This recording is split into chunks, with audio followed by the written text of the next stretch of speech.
السلام علیکم، welcome to my YouTube channel daily night story. تمام ویڈیو اپڈیٹس کے لیے ڈیلی نائٹ سٹوری کو سبسکرائب کر کے بیل نوٹیفیکیشن کو آن کر دیں۔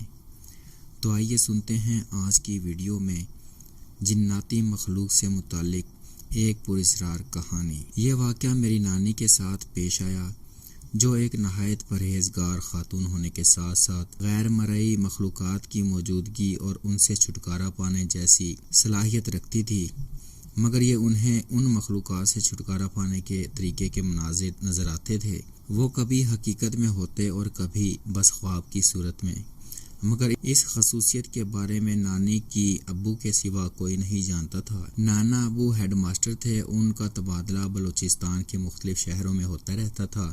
اس بار ان کا تبادلہ بلوچستان کے شہر لورالائی میں ہوا۔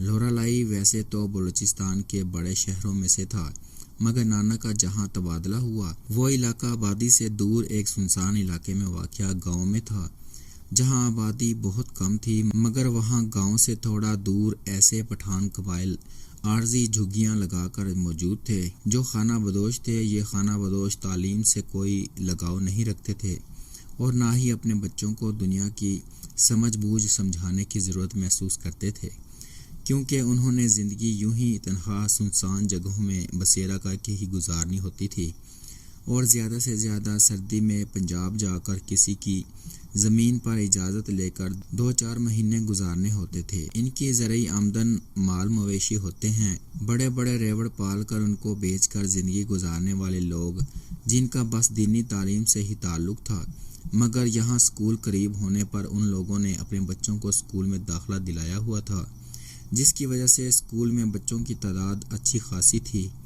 نانی نانا کو اسکول میں ہی ایک کمرہ خالی کر کے رہائش کے لیے دیا گیا تھا، جس میں نانا کو یہ سہولت مل گئی تھی کہ بیوی کے اکیلے ہونے کی پریشانی سے جان چھوٹ گئی تھی۔ نانی بھی بڑی لکی خاتون تھی، تو وہ بھی بچوں کو پڑھا لیتی تھی، جس سے ان کا بھی ٹائم پاس ہو جاتا تھا۔ نانا نانی کو اس گاؤں میں آئے مہینہ ہو چکا تھا، سب کچھ نارمل طریقے سے جاری تھا، مگر ایک دن گاؤں کی ایک بزرگ عورت اسکول میں ان سے ملنے آئی۔ حال احوال کے بعد نانی کو معلوم ہوا کہ یہ عورت اردو نہیں بول سکتی اور نہ ہی سمجھ سکتی ہے، جبکہ نانی پشتو بولنے اور سمجھنے سے قاصر تھی۔ وہ عورت مسلسل اسکول سے تھوڑے فاصلے پر موجود گھنے شہتوت کی درخت کی جانب اشارہ کر کے کچھ کہتی۔ اس کی آنکھوں میں خوف، دہشت، اضطراب اور پریشانی کے سائے تھے۔ نانی چاہ کر بھی نہیں سمجھ پا رہی تھی کہ وہ کیا کہنا چاہتی ہے۔ تب نانی نے اسکول کے بچے کو بلایا، کیونکہ اسکول میں اردو پڑھائی جاتی تھی اور بچے ایک مہینے میں کچھ اردو سیکھ چکے تھے، تو نانی کو کچھ سمجھا سکتے تھے کہ خاتون پشتون میں کیا کہہ رہی ہے۔ بچے نے کافی دیر خاتون سے باتیں کی اور پھر نانی کو ترجمہ کر کے بتایا کہ نانی سے خاتون کہنا چاہ رہی ہے کہ اس علاقے میں یہ بہت گھنا پھلدار درخت ہے، اس درخت کا خیال رکھیں، اگر کوئی اس درخت کو نقصان پہنچاتا نظر آئے تو کسی بچے کو بھیج کر فوراً مجھے بلا لیں، میں وہاں سامنے رہتی ہوں۔ پہاڑ پر موجود خوبصورت گھر کی جانب اشارہ کرتے ہوئے عورت نے نانی کو بتایا۔ نانی نے درخت کی حفاظت کی حامی تو بھر لی، مگر نانی کے دماغ میں کئی سوال جنم لینے لگے۔ نانی جب سے اسکول شفٹ ہوئی تھی، وہ اور نانا شام کو چہل قدمی کے لیے باہر جاتے تھے۔ انہوں نے یہ بات نوٹ کی تھی کہ گاؤں ویسے تو ہرا بھرا ہے، مگر کچھ درخت جو غالباً شہتوت کے ہی تھے، جلے ہوئے یا سوکھے ہوئے تھے۔ ایک واحد شہتوت کا درخت جو اسکول کے قریب تھا، ہرا بھرا اور جاندار تھا۔ اس پر سب سے حیرت کی بات یہ تھی کہ علاقے کے بچے اس درخت کی جانب متوجہ نہیں ہوتے تھے۔ پھلدار درخت ہوں اور بچے اس پر اپنا حق نہ سمجھیں، حیران کن تھا۔ نانی اور اب بزرگ خاتون کا شہتوت کے درخت کے لیے پریشان ہونا بھی نانی کو کافی تعجب طلب مسئلہ لگا۔ خیر چھٹی کا وقت تھا۔ نانی نے بچوں کے جانے کے بعد شام کو چہل قدمی کے وقت درخت کا معائنہ کرنے کا سوچا۔ شام میں نانا نانی چہل قدمی کو باہر نکلے تو نانی نے منصوبے پر عمل درآمد شروع کیا اور شہتوت دکھانے کی فرمائش پر نانا کو درخت کے پاس لے گئی اور ساتھ ساتھ نانا کو اسکول میں آئی بزرگ خاتون کی کہانی سنانے لگی۔ نانا بھی یہ سب سن کر حیران ہو گئے۔ خیر اسی دوران دونوں شہتوت کے درخت کے پاس پہنچ چکے تھے۔ نانی نے دیکھا شہتوت کے درخت پر پکے ہوئے لال رنگ کے شہتوت موجود تھے۔ وہ انہیں جلدی سے توڑ کر منہ میں ڈالنے لگی، مگر یہ کیا جب انہوں نے انہیں چبایا تو ان کے منہ میں خون اور سڑے ہوئے گوشت کا ذائقہ آنے لگا۔ نانی نے شہتوت کو تھوک دیا، مگر زمین پر موجود تھوک میں شہتوت کی جگہ کیڑے اور گوشت کے سڑے ہوئے ٹکڑے موجود تھے۔ نانا بھی حیرت سے نانی کو شہتوت تھوکنے پر دیکھنے لگے، مگر جب نانی نے انہیں سڑے ہوئے گوشت اور کیڑوں کا کہا تو وہ حیرت سے کہنے لگے، ایسا تو کچھ نہیں ہے، سامنے شہتوت ہی ہے۔ نانی اپنی بات پر قائم رہی کہ شہتوت نہیں، سڑا ہوا گوشت اور کیڑے ہیں، جبکہ نانا شہتوت پر قائم رہے کہ شہتوت ہی ہیں۔ آخر نانی کو یقین دلانے کے لیے نانا نے شہتوت توڑ کر کھا لیا اور کہا، جو تم کہہ رہی ہو، اگر کیڑے اور گوشت ہوتا تو کیا میں یہ کھاتا؟ نانی خاموشی سے آگے بڑھ گئی۔ واپسی پر نانی نے پھر سے شہتوت کے درخت کے پاس رک کے دیکھا۔ اب کی بار انہیں شہتوت کی جگہ گوشت کے لوتھڑے نظر آنے لگے، اور یہ لوتھڑے اتنے گلے سڑے تھے کہ ان سے کیڑے ٹپک رہے تھے، مگر نانا کو اب بھی شہتوت لگ رہے تھے۔ نانی سمجھ چکی تھی یہ درخت اور وہ خاتون کوئی معمولی کہانی نہیں رکھتے، اور یہ سب کچھ صرف انہیں ہی سمجھ آ رہا تھا۔ نانا کبھی نہیں سمجھ پائیں گے، جس کی وجہ سے بحث کی گنجائش نہیں بچی۔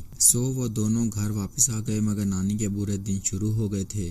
نانا کی جان پہچان بڑھ چکی تھی۔ ایک روز گاؤں میں شادی تھی تو نانا کو شرکت کی دعوت دی گئی، جس کو قبول کرتے ہوئے نانا رات کو شادی پر چلے گئے۔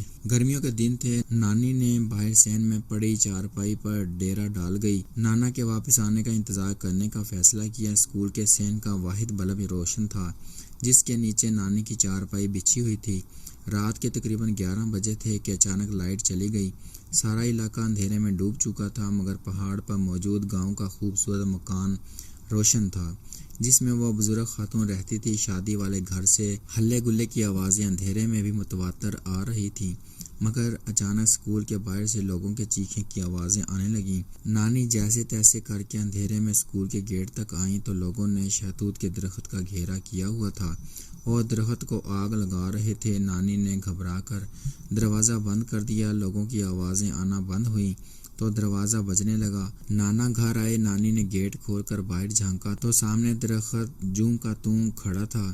نانی نے تمام کہانی نانا کے گوش گزار کر دی۔ نانا نے لالٹین اٹھایا اور درخت کا معائنہ کر کے آئے۔ انہیں سب کچھ معمول کے مطابق لگا۔ نانی کو تسلی دینے کے لیے کہنے لگے، میں کل کسی سے پوچھتا ہوں۔ نانی جان چکی تھی کہ اس درخت کا ہونا علاقے کے لوگوں کے لیے خطرہ ہے، اس کا انجام یہی ہونا ہے کہ لوگوں نے اسے جلا دینا ہے۔ ادھر نانا نے اس درخت کے متعلق اگلے روز اپنے ایک دوست سے پوچھا تو معلوم ہوا کہ بقول علاقے کے بزرگوں کے اس گاؤں والوں کو شہتوت کے درخت راست نہیں آتے۔ جب بھی کوئی درخت پھل اٹھانے لگتا ہے تو اس کو اچانک سے آگ لگ جاتی ہے یا وہ سوکھ جاتا ہے۔ نانا نے اسکول کے قریب والے درخت کا پوچھا کہ یہ کیوں ہرا بھرا اور پھلدار ہے، تو نانا کے دوست نے بات کو رفع دفع کرنے کے لیے کہا، یہ بس واحد درخت جو سلامت ہے اور ہم لوگ اس کے ساتھ کسی قسم کی چھیڑ خانی نہیں کرتے، نہ ہی اس کا پھل کھاتے ہیں۔ آپ لوگ بھی اس درخت سے دور ہوں، باقی مجھے اس درخت کے بارے میں کوئی معلومات نہیں۔ نانا ابو دوست کی باتوں سے مطمئن نہیں ہوئے، مگر درخت سے دور رہنے میں ہی عافیت جانی۔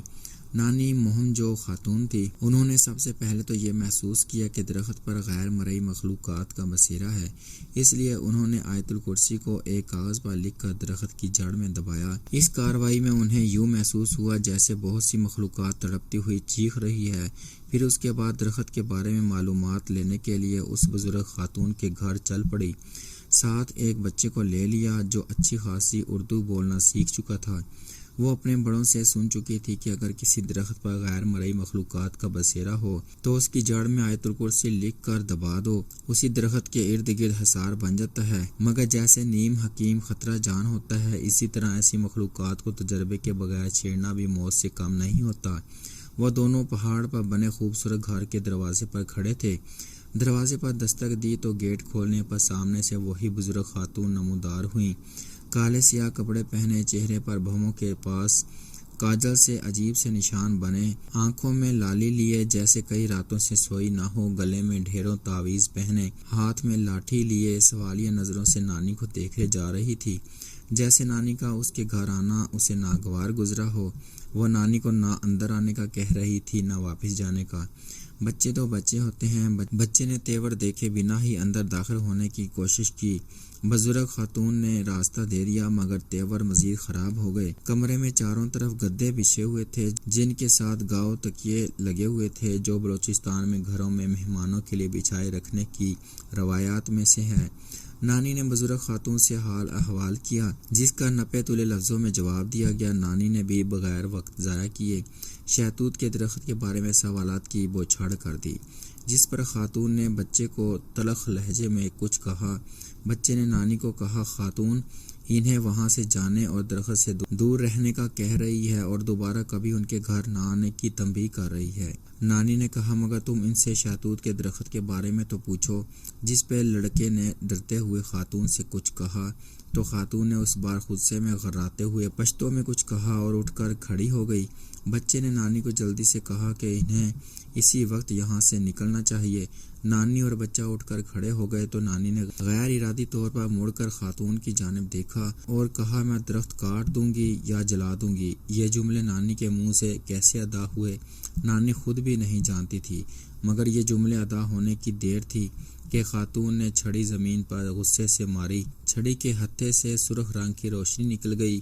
یہ روشنی اتنی تیز تھی کہ بچہ اور نانی بے ہوش ہو گئے۔ ادھر نانی نے بزرگ خاتون کے گھر جانے والی واردات اسکول کی چھٹی کے بعد جب نانا سو گئے تھے تب ان سے چھپ کر ڈالی تھی، تو نانا اسکول سے دوپہر سے لے کر شام تک سوئے رہے۔ ان کی آنکھ تب کھلی جب کوئی اسکول کا گیٹ پیٹنے کی صورت میں بجا رہا تھا۔ نانا ابو نے دروازہ کھولا تو سامنے گاؤں کے کچھ لوگ اور اس بچے کا والد کھڑا تھا جو نانی کے ساتھ خاتون کے گھر گیا تھا۔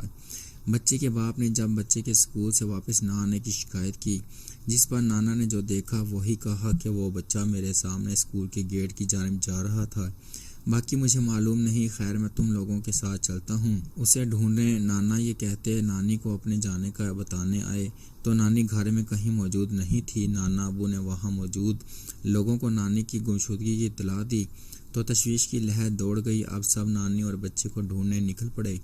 جن بچوں کے گھر اسکول کے قریب تھے ان سے معلومات لی گئی تو ایک بچے نے گواہی دی، دوپہر میں نانی اور وہ بچہ سامنے پہاڑوں کی جانب جاتے نظر آئے تھے۔ پھر میں شام تک یہیں کھیلتا رہا مگر وہ دونوں تب تک واپس نہیں آئے۔ یہ بات اور تشویشناک تھی کہ آخر کیا معاملہ ہوا۔ سب نے فیصلہ کیا کہ وہ پہاڑوں کی جانب انہیں تلاش کرنے کو نکلیں گے۔ وہ پہاڑوں میں انہیں تلاش کرتے کرتے بزرگ خاتون کے گھر پہنچ گئے۔ وہ جیسے ہی وہاں پہنچے تو خوف اور دہشت سے ان کی آنکھیں باہر نکل آئیں۔ بڑی خاتون نے نانی اور لڑکے کو باندھ کر آگ لگائی ہوئی تھی، جس سے ان کے آدھے جسم جل کر راکھ ہو چکے تھے اور آدھے جل رہے تھے۔ ماحول میں انسانی گوشت کے جلنے کی بو پھیلی ہوئی تھی۔ آگ ٹانگوں کی سمت سے لگی ہوئی تھی، اس لیے نانی اور بچے کو پہچاننے میں دشواری نہیں ہوئی۔ گاؤں والوں نے بوڑھی عورت کے گرد گھیرا تنگ کر کے اسے دبوچ لیا اور گاؤں لے کے آ گئے۔ بڑی عورت پاگلوں کی طرح دل خراش چیخیں مار رہی تھی، جبکہ گاؤں والے خوف اور غصے سے اسے گھسیٹتے ہوئے گاؤں لا رہے تھے۔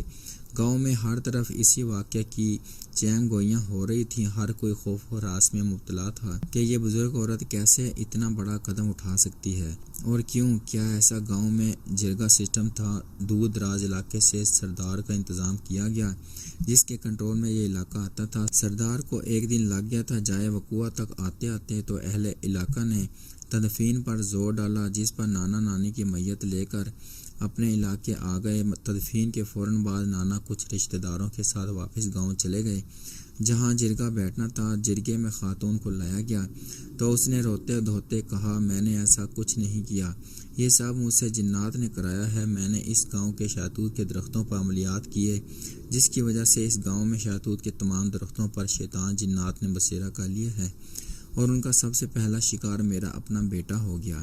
میں نے مزید چلے کاٹے تو یہاں کے لوگوں کو ان شہتوت کے درختوں سے بہت سا جانی نقصان ہوا۔ آئے روز ان کے بچے اور کچھ درختوں آدمیوں پر جنات کے سائے آنے لگے اور پھر آپ لوگوں نے شہتوت کے درختوں کو کاٹنا اور جلانا شروع کر دیا، مگر شہتوت کے درخت پھر سے اگاتے تو تمہارے بڑے بزرگوں نے اپنے گاؤں میں بندش لگا دی، جس سے شہتوت کے درخت یا تو خود جل گئے یا سوکھ گئے اور ساتھ ہی جنات کا بسیرا بھی ان پر ختم ہو گیا۔ میں اپنے بیٹے سے بہت محبت کرتی ہوں۔ مجھے عامل نے چلے کا بتایا اور کہا کہ شہتوت کے درختوں سے ہی تمہارا بیٹا واپس مل سکتا ہے، اس کے لیے تمہیں ایک شہتوت کا درخت لگانا ہوگا۔ میں نے تمہارے بزرگوں سے بہت بار شہتوت کے ایک درخت کی اجازت مانگی مگر انہوں نے نہیں دی، تو میں نے علاقے کے باہر حصار سے دور ایک شہتوت کا درخت لگایا جس کے پاس ہی سرکار نے اسکول کی تعمیر شروع کر دی۔ اس درخت کو میں نے اپنے بیٹے کی طرح پالا اور پھر اس کی حفاظت بھی مختلف عملیات سے کی، مگر وہ عورت یعنی نانی جب میرا بیٹا مجھ سے ملنے والا تھا تو درمیان میں آ گئی۔ اس نے شہتوت کے درخت پر حصار لگایا جس نے میری سالوں کی محنت پر پانی پھیر دیا۔ میرا بیٹا آدھا جل گیا اور آدھا ابھی جلنے کے عمل میں تھا۔ سب کچھ ابھی میرے ہاتھ میں تھا، میں سب ٹھیک کر لیتی۔ یہی سوچ کر میں نے اس عورت کو پھر بھی جانے کو کہا تو اس نے میرے درخت کو جلانے کی دھمکی دی۔ میں اپنے بیٹے کو دوبارہ سے کھونا نہیں چاہتی تھی۔ اگر درخت جل جاتا تو میں اپنے بیٹے کو اس زندگی میں کبھی واپس نہ حاصل کر پاتی، اس لیے میں نے دونوں کو جنات کے ذریعے قابو کر کے جلا دیا۔ میں تم سب کو درخت سے اور مجھ سے دور رہنے کی تنبیہ کرتی ہوں ورنہ نتائج بہت خوفناک ہوں گے۔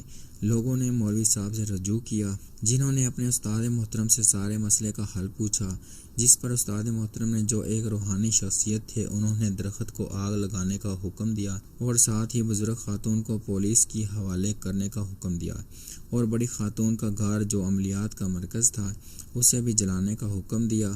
پولیس سب سے پہلے آ کر بزرگ خاتون کو لے گئی اور اس کے گلے سے تعویذوں کو علیحدہ کر دیا، مگر خاتون نے وہاں جیل میں بھی یہی عملیات کرنے کو نہیں چھوڑا۔ مقدمہ دائر ہوا تو جج صاحب نے فوراً پھانسی کا حکم دے دیا کیونکہ جیل میں بہت سے اہلکار اور قیدی ان عملیات سے متاثر تھے۔ پھانسی کے حکم پر ایک ہفتے بعد ہی عمل درآمد ہوا۔ ادھر گاؤں والوں نے درخت کو آگ لگا دی اور مولوی صاحب کے استاد محترم نے گاؤں کے ارد گرد دوبارہ سے حصار بنا دیا، مگر یہ واقعہ گاؤں والوں کے لیے ناقابل فراموش تھا۔ نانا کو درخت کو آگ لگاتے ہوئے نانی کا دیکھا ہوا وہ منظر یاد آ گیا جو شادی سے واپسی پر نانی نے نانا کو سنایا تھا۔ نانی کے اندر چھٹی حس تیز تھی جو جنات کی موجودگی اور ان سے چھٹکارا پانے میں انہیں راستہ دکھاتا تھا۔ نانا ابو پچھتا رہے تھے کہ کاش واقعی وہ درخت وہ جلا دیتے تو آج جانی نقصان نہ ہوتا۔